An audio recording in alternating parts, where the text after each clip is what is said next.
શ્રી શ્રવણ વિદ્યાધામ દ્વારા માતરિયા તળાવ ખાતે સંસ્કૃત સપ્તાહ અંતર્ગત સાંસ્કૃતિક કાર્યક્રમ અને પુસ્તક પ્રદર્શન. ભરૂચ જિલ્લા કલેક્ટર, શિક્ષણ અધિકારી કચેરી અને શ્રવણ વિદ્યાધામના સંયુક્ત ઉપક્રમે માતરિયા તળાવ ખાતે ભવ્ય સાંસ્કૃતિક કાર્યક્રમ યોજાયો. વિદ્યાર્થીઓએ એકલવ્ય નાટકનું મંચન કરી દર્શકોની પ્રશંસા મેળવી. વિદ્યાર્થીનીઓએ જયતુ ભારતમ, જયતુ સંસ્કૃતમ અને મધુરાષ્ટકમ જેવા સંસ્કૃત ગીતો શ્રી કૃષ્ણના હાવભાવ અને અભિનય સાથે રજૂ કર્યા. ભગવદ્ ગીતાના શ્લોકો તથા સંસ્કૃત શ્લોકોના પઠનથી કાર્યક્રમમાં આધ્યાત્મિકતા છવાઈ.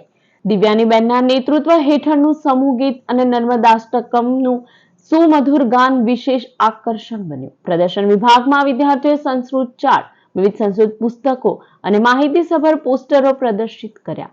સાથે સંસ્કૃતમાં ન્યૂઝ પ્રસ્તુતિ પણ કરાઈ. ધોરણ 9ની વિદ્યાર્થીની ટંડેલ રિદ્ધિએ સમગ્ર કાર્યક્રમનું સંચાલન શુદ્ધ સંસ્કૃત ભાષામાં કર્યું. કાર્યક્રમમાં residential additional collector NR Dhandhal, DEO Swatiba Raol, Neelamben Vasava, Hiralben Mistry ઉપસ્થિત રહ્યા.